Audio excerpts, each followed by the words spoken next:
What's up, guys? This is Mostly Autocross. I'm Matt, I'm Jason. and we're going to talk about Maine Pro Solo, Beeville, some other Maine random Tour. stuff, Maine Tour. Doubleheader at Maine. Yeah. We got a Beeville review. Yeah. Because that happened already. That happened. Maybe we'll throw some other stuff in there. Yeah. I got a list over here, and I got to eat my Reaper chicken tender. That's the best part. You guys have to stick around for something like that. We'll do that during the main, or during the Beeville review. Well, that's what I want to do first. Well, is that what we're going to do first? No, we'll do that last. We're going to start with. No, don't make me eat it. Let's talk about Maine. The Pro Solo and the Tour is open. It's on concrete. Yeah, concrete. What do they call it? The Lobster Nationals or something? Yeah, Lobster Nats. Yeah, which is a cool name. It's a pretty cool name. Yeah. You can't call any other ones that. Correct. It is 45 minutes north of Portland, Maine. It's my favorite event of the year. I don't know about you. It's my favorite event. It's up there. It's definitely up there. It's just more laid back. Yep. If it's not raining, the weather's usually good. Oh, yeah. The weather. Food. Yeah. Food is awesome. You have to get lobster. You can get a lobster at the rest stop on the way up there on 95. You can get lobster anywhere. Everywhere. You can get lobster ravioli. You can get lobster roll. My favorite. You can go see the giant trolls. You can see a bunch of lighthouses. It's a fun place to go. You can go to the LL Bean outlet factory store, like the original store. And you got 4 days of racing. 4 days, back to back to back. For me, it's my favorite event because we get done early. There's not that many people, so you're done by like 1:30, 2 o'clock, because they like stretch it out because they give you a lunch break, even though they don't really need to give you a lunch break. For me, I like that because I like hanging out. Hanging out's the First day best of part Pro Solo probably not done that early, because it's 2 sessions. No, it still got done that early Did it last really? year. It was still done super early. Oh. Yeah. And we were done before lunch, like way before lunch, like 11 o'clock on day 2 last year. So I think the long drive throws some people off. yeah. Yeah, it's not the closest place. It's not the easiest one to get to. No, but I think it's worth it. I do too. You can show up. Maybe the big competition doesn't even come. You might be able to shine in your class. It's mostly people from New York, Pennsylvania, New Jersey, Philly. Like, it's that whole Northeast, and then all of the New England people. And some Canadians. Yeah, and some Canadians. Our friend Francois, Simon, they go. Hope to see you guys there again. It's a great event. And So, get yourself there, sign up, say heck with the drive, yeah, make a trip out of it. That's what I do. right. So, My suggestion. see some things and take some family. My family's coming. They're going to go sightseeing during the event and stuff, then go out to dinner with us, Yep. I'm going to take them out in Portland and stuff. My opinion on the event is that it's the best one. We get done early. There's not that many drivers. But I do think that they could change some things. Like what, Matt? It's shocker I have an opinion on something. For the Pro Solo, I think we easily could have ran all 3 heats on one day. And I think depending on if we get the same numbers and the weather is fine, I think we should run 3 heats, like everybody gets to go 3 times on Thursday. And then everybody gets to go one more time Or we could do it 2 times on Friday. Because there's enough time. And really, does it screw things up? I don't think it really screws anything up because everybody's running the same amount of time. And who cares if the other events only get 6 runs and we got, 8 runs on each side? And the problem with that would be is if a lot of people do show up and then all of a sudden you can't do that. Yeah, correct. If they have enough people, then don't do that. But if we get 100 people again, let's do something special for those 100 now people. you just said your favorite part about it is getting done early.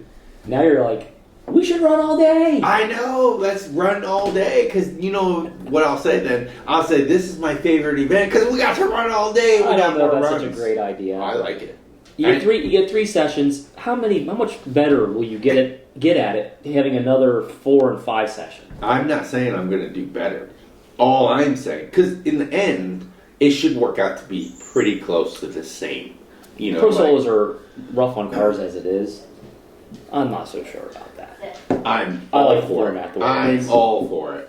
More racing for the same amount of money. I'm all for it because we went a long ways. Well, that's normal in the autocross world. I know. Have you ever heard of Nebraska? Yeah. How much time do you have on track?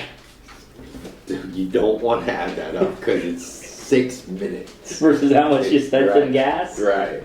To get there? Drove 24 hours each way for 6 minutes of racing. We gotta start doing track stuff. Yeah. And I think on the tour side, I think we should all run once in the morning. I think they should switch the course real quick, like not change much, just the start and finish. And then we go again and we run it backwards on Saturday afternoon. And then Sunday we run totally different course. Yeah, I think I remember you mentioned this. I just think when you only have it's less people than at a local. You know what I mean? Now that's not a bad idea. You can still do it. And even if you only want to count like some of it.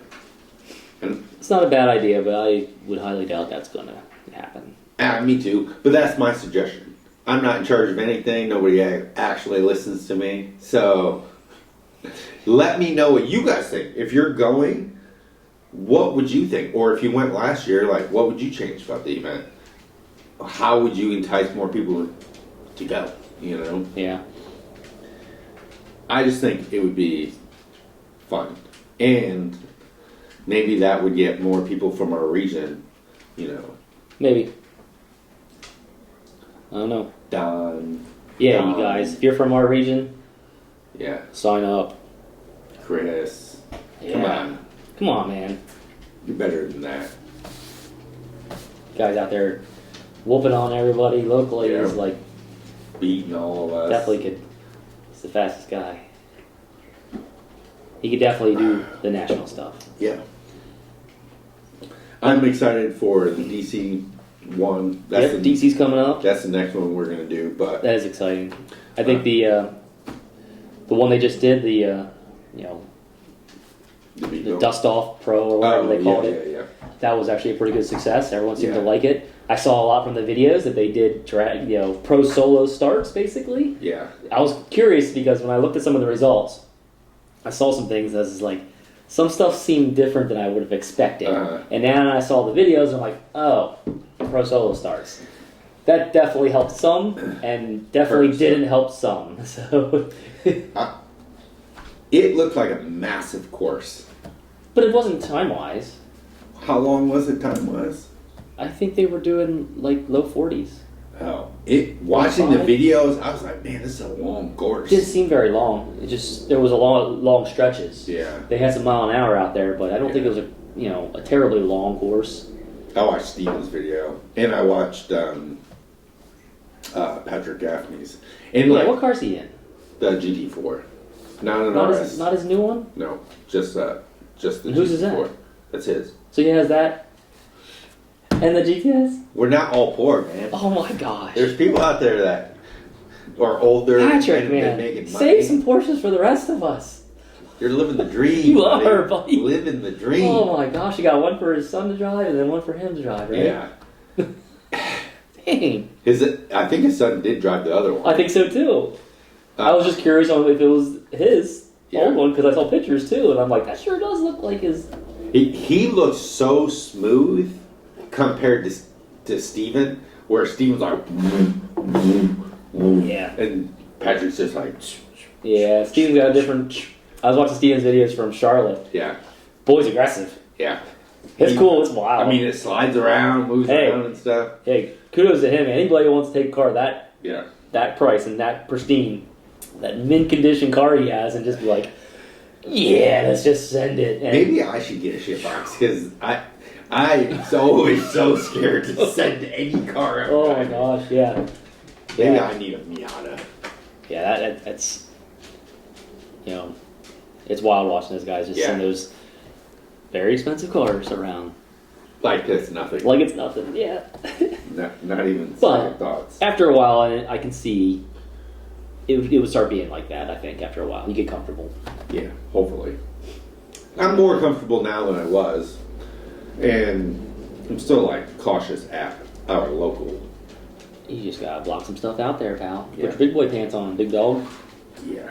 Well, I can't afford to actually replace anything on my car. Insurance. Yeah. Warranty.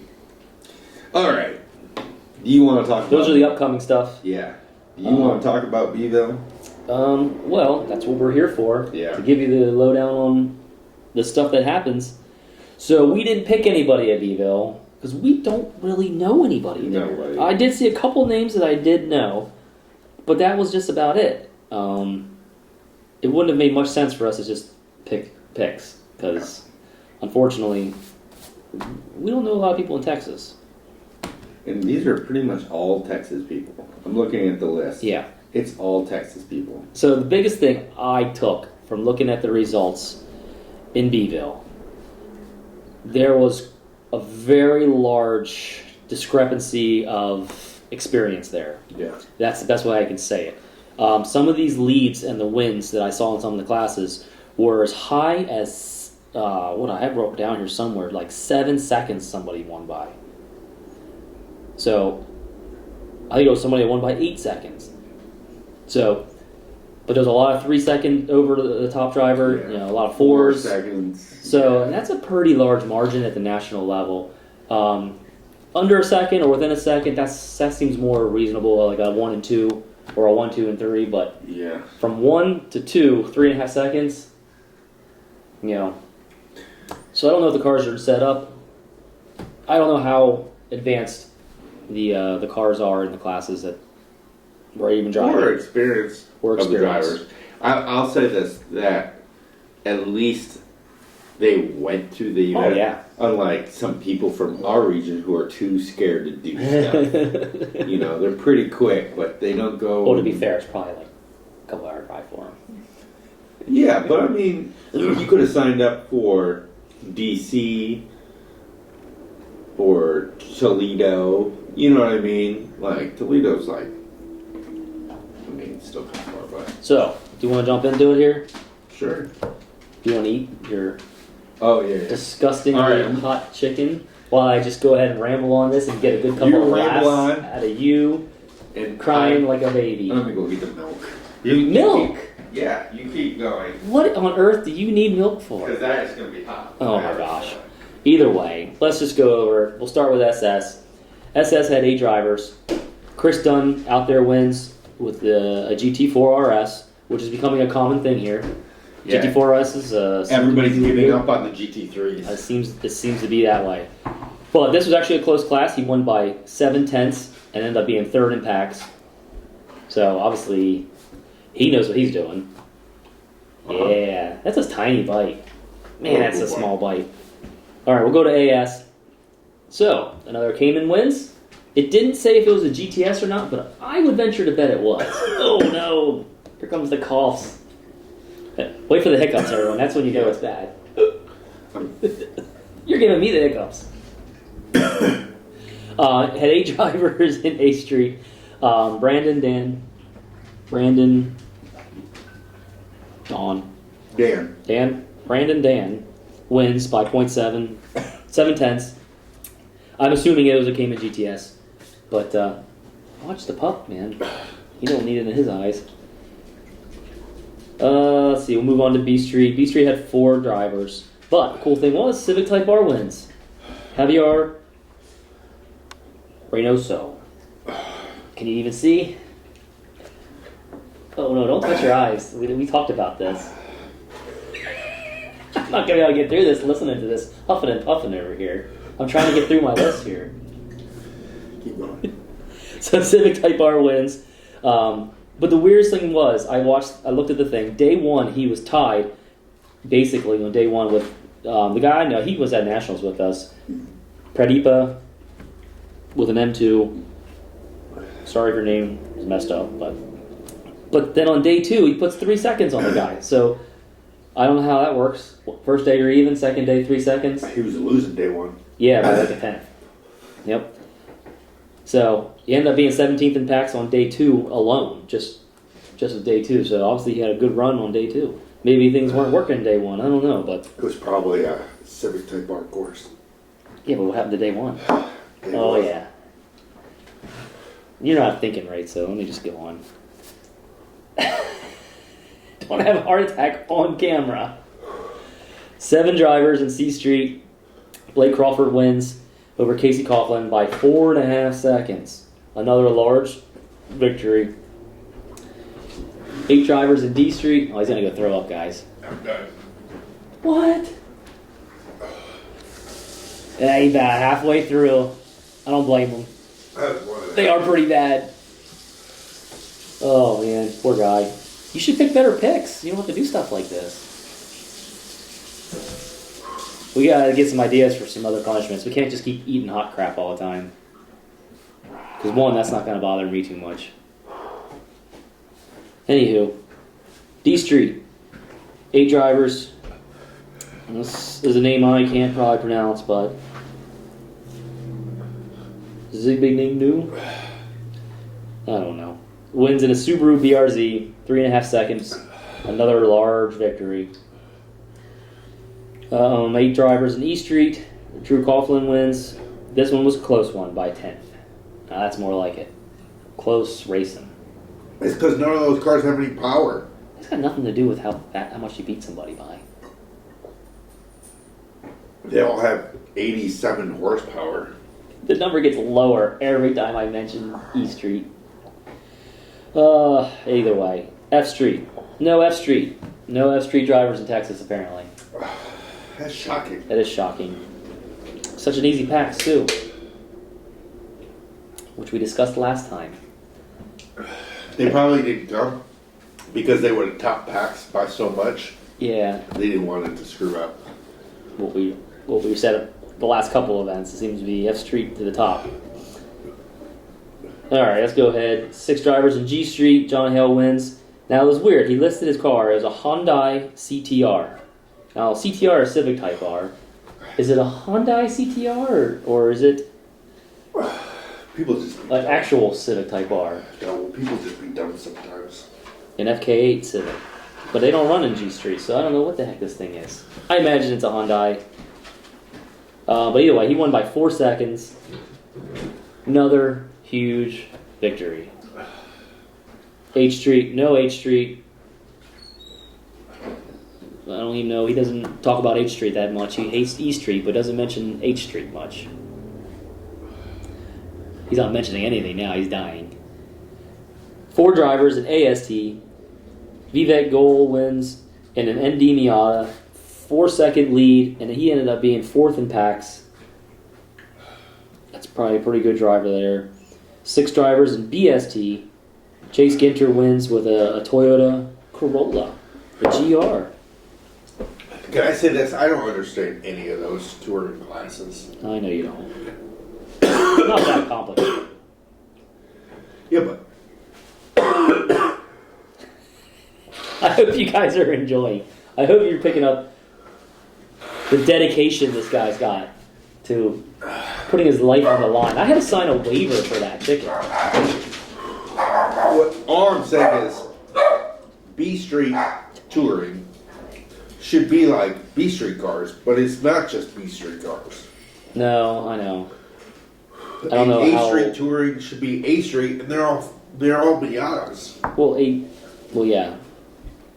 It's because AST used to be STR. Yeah. It's all based on that, so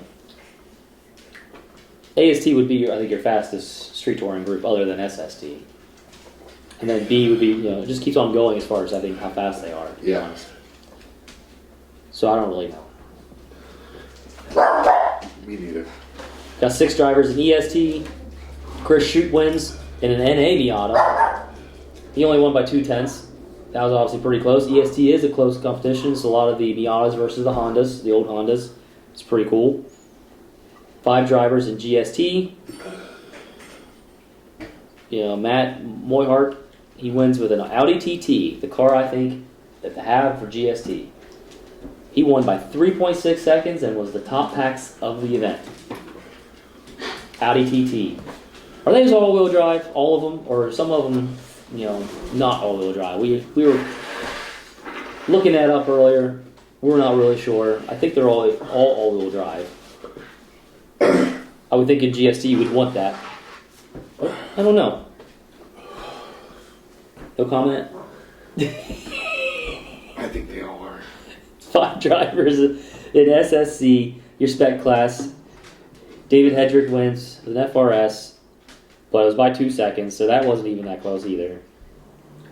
5 drivers in XP. Eric Sterling's out there in a different car, out there in a Datsun 280Z. I'd like to see this thing. He ended up winning by 1.8 seconds. It moves us on to D Prepared. Now that is the biggest class there with 12 drivers. That's wild. Yeah. That's everybody in the country but like the one guy. Yeah, so that was interesting. It's so weird. They like their D Prepared cars, obviously, and I think they were all Miatas. And they're all co-driven, right? Todd Roberts wins by 8/10. So a pretty close class. A bunch of souped-up David Myers style Miatas. No. Yeah. Well, I mean, they're Shimarks, but yeah. Well, his style. You gotta cut them up. He likes DP. Oh yeah, that is DP Prepared. Yeah, that's what I said. Yeah. You're hallucinating at this point. I was thinking CSP. So we'll move on to Cam C, 7 drivers. Ryan Otis wins in a Camaro by 8 seconds. How do you win by 8 seconds? Water makes it worse. They were all racing against me. So, I'm not exactly sure how many of the cars were actually set up for KMC, but I can tell you one person's was, and that was Ryan's. They were probably all F Street cars. He ended up being a second in packs, so good job, Ryan. 4 drivers in KMT. Now this one was really weird. Check that out. Gary Herbert wins by 2 seconds In a Jeep. in a 1979 Jeep CJ. I wasn't there. Is this true? Yeah. How can a Jeep be out there running It's around? lowered. It's like on the ground. Oh, you seen it? Yeah. Oh, I gotta see a picture of that. Someone post one up. They get it. It's fast. Sounds interesting. It is. 4 drivers in KMS. Richard King wins with a C6 Z06 by 3 seconds, and I saw he was on V-Tours. That seems to be the Cam tire. Because they have the sizes available. I know, but they're not all on V-Tours. But he was on V-Tours. I saw that.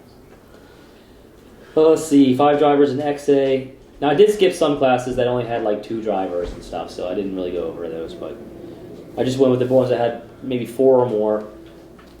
5 cars in XA. Edward Morph in an Evo, which seems to be the class. Oh, that's the Jeep? Yeah. That is wild. Oh man, I want to see more of that thing. It does look wild. That's not what I was picturing when I saw Jeep CJ.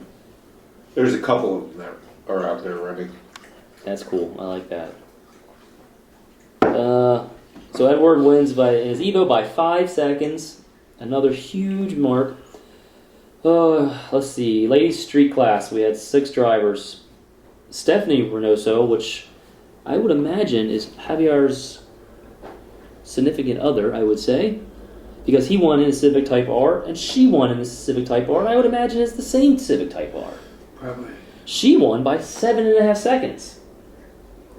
So she cleaned up, just like he did. Nice job. 4 drivers in XB. Collins Brandt wins in a WRX by 4.6 seconds. And to top it out here with E-Mod, which had 5 drivers, which is also another, a lot of drivers in E-Mod. Jason Meinhardt wins by 6 seconds. So, I don't know if you heard all those huge victories, but there just seemed to be some guys out there that were just destroying their classes. So I'm thinking a little bit of difference in levels of experience. That's all. Let me see how many people went to this. Yeah, I did not have that number. I think it was pretty, not full, but it was a lot. Looks like they had a lot of room, too. 156 people, so that's not that many. No. Yeah, but it's not terrible. I mean, that's what we get out local. We gonna drive to Beeville next time? 2 years. You might get another trophy. Hey, if that's what it takes for me to get a first place trophy, Screw these. sign me up. Yeah, screw these 13-hour drives to Atlanta. Let's do like 18, 20 to Texas. That sounds like a great Listen, idea. people, you guys buy enough soap, I'll go to Beeville next year. Oh, there you go. Buy enough soap, bring it garage, shampoo, detail sprays, and I'll be there. Man, That's a deal. what's the number gotta be? 1,000 bottles. Don't buy them all yourself. I'm not buying them. Someone else has to buy I them. know. And I'll be there. But, same type of thing. If you have 156 people there, they could have done something more. You know what I mean? Yeah. Who cares if they would have gotten There's a backgrounds? format, though, and I think they need to stick to the format. I disagree. Yeah. Because each event is individual anyways. It's not affecting this one event. It's not affecting the next event. I understand, but then it's just going to be... Especially with the tours. You'll offend the other people that can't make it to the events, and I just think it keeps the drama down, because drama seems to happen from time to time in autocrossing. I don't know if you know, but every once in a while there's drama online. I see that in the DC region. The DC region just has some drama going on, and Yeah. we're happy to see that they figured it out and opened up a new group, and we're glad to be part of that. Yeah. I just think, it's a great experience to get some new people winning experience, get a good feeling about it. Maybe some of these people they didn't race against the best competition, but they felt good about their performance, and now they're like, hey, I did well at this Beeville Tour, I'm going to go to Nationals now. Yeah. And that's what you need, as many fresh blood there as possible. I'm dying. Well, you drank everything on the table. I know. Wow, it's bad. It was worse than last time. Well, either way, what else is new here in the autocross world? So we got a local coming up next Saturday. Event number 3 and 4. Jason is losing. He thought he was going to win top packs back to back, and right now he did not win either one. And you didn't even finish top 2. Did you see how the year started when I did win top packs? Well, sure. I finished like 8th and 9th or something the first 2 events. Yep. It can still happen. But I'm also missing 2 events this year because I'm going to Maine. So 2 events. well, we have 2 on the same day. Yeah. So I got 2 chances of points that I'm going to miss. So I'm not too worried about this season. Yeah. I'm going to try my best, but I'm not too worried. I'm hope someone wins. I'll give them a run, but we'll see what we can do. Oh, man. I think I can't wait to just keep racing. I'm kind of bummed because we're not racing this weekend. We didn't race last weekend. Yeah. Because it rained. Some guys had fun down at DC, and then we had some other guys have fun down at the PCA event. Yeah. And that neat bar. The weather was looking sketchy, but ended up being pretty good for both. Currently, neither one of us can race on Sundays. Yeah. Outside of national events, so. Unless, it cuts into stuff, so that's definitely a buzzkill. Yeah. But I think I don't really have anything to change. It's just seat time. Any other news, scoops, rumors, or gossips? I don't know. I watched that documentary S4. S4. The Bob Lazar story. I know. This story Gotta pay for it. is wild. It's worth it. Okay. How much is it? I don't know. I think it's like $10. It's worth it. If this guy's making this stuff up, He's been telling the same story for 30 they tried to kill years. him. Multiple times. Like he was just driving down the road and they Yeah. shot at him. Yeah. Like, it got to the point so bad that they didn't want to anymore because then it would prove his story Right. is actually give onto him something. more credibility. Exactly. Right. Yeah. You know, he says he has a piece of the Element Yeah. 115. This story is wild. They they replicate what he saw in the hangars. They built them. You can go in them. Oh, I didn't know that. Yeah, they actually built these things. That's why. And they used his memory or whatever to basically make what the shades of the colors were, the sizes and everything. When they got in there, the seats, they said they're too small for people. Yeah. They're these tiny, like it's hard to know exactly what they're talking about until you see it. It's these tiny little seats. Well, I watched the thing, and they were talking about the aliens that he saw, and they were. Well, he never said they were. Right. But, let's just say they were aliens. But someone said that what they actually were modified humans. So, like, the government had modified.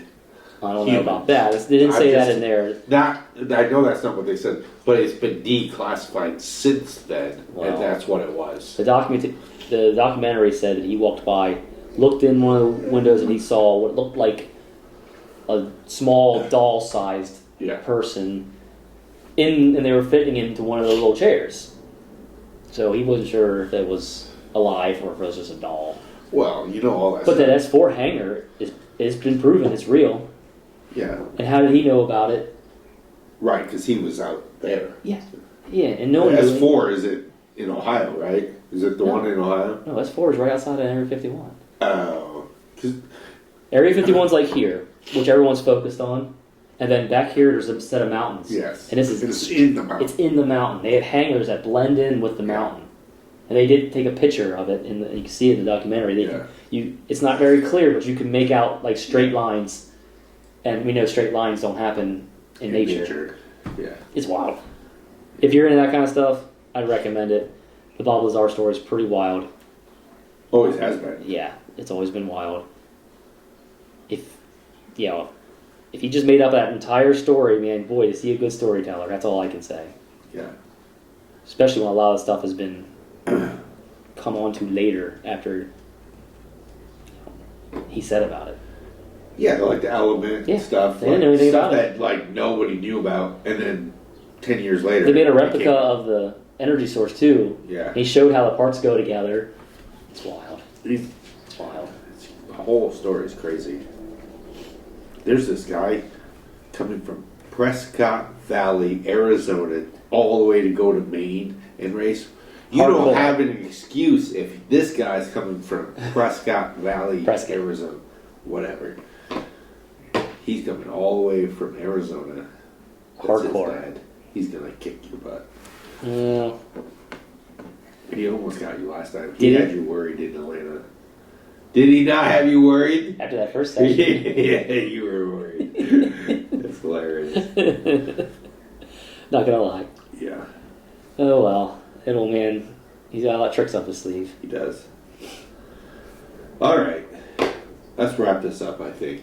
And so you can go lay down and cry some more. And yeah. Think of some new great ideas for what the SCCA should change.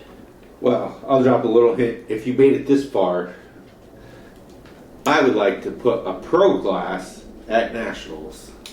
So if you made it this far, comment pro class so we actually know you made it this far. We talked about that before. Putting all the winners of all the classes up against each other, right? Something like that? No, you have to qualify all year to get this. So like it'd be like Crampert, Mardadio, Strano. Currently it'd be David Marcus, and they would race. my I don't want to go into too much detail because I want to do a whole podcast on it. Okay. But like my vision of it would be they race their own class and they're the only ones racing Probably. at that time. Oh, you mean during National? During Nationals. Yeah. Yeah. What color jacket would they get? I think you'd have to go like a green, because like golf is like the green jacket. Maybe Gold. I was just thinking gold. Like I mean, there's nothing else. There's nothing better than gold. Yeah, right. Like something that when you see it, you know. I mean, that'd be probably the rarest jacket around. That's the whole point. That's the rarest one. That's not a really bad idea at all. That would, because I think a lot of people would like to watch that too. Yeah, you make it. They really could do it so it's all in one day. So it could be like Wednesday afternoon. You know what I mean? And so you have everybody that's racing Tuesday, Wednesday there. Everybody that's Thursday, Friday racing. And they do both sides. Like back to back. You know? Wild. Yeah. They're pros for a reason, right? They should be able to Right. learn it pop, pop, pop, pop, pop, pop, right away, right? Yeah. Yeah. That's wild. I think you would have everybody literally watching it. You'd have whole teams helping, you know? Might get wild. Yeah. But Big pit crews, man. Yeah, you're right. you'd have... I'm not making fun of Mark Daddio, but like he'd have 4 people helping changing tires after each run. Yeah. It would be awesome. It would be awesome to watch. And then you would know, like, those guys more than likely would be near the very top of the packs. And you're going to know who's the best of the best that year. Yeah. You know, I think Tomo would be, put Tomo in there. An F Street. Get him an F Street card. Any card. Any card. F Street. I know you'd want to definitely go F Street. He sure as hell doesn't want to do XA again. He'd still be top packs. Are you sure about that? I think so. Are you sure? I think. But, I think I'm going to do a whole video just on that because I think there's enough to do it. Okay. And it's... Stay tuned. Yeah. We'll talk about it more and come up with some good stuff. Yeah, so if you made it this far, put pro class in the comments so we know you made it this far. Yeah, we're going to be looking. Basically just our moms, you're going to listen to it that far. Probably. But it's okay. So, alright guys. Thanks for watching. Tune in next week. Have a good one. Drive fast, don't hit cones. Sign up for the national stuff. Yep. See ya. See you in Maine.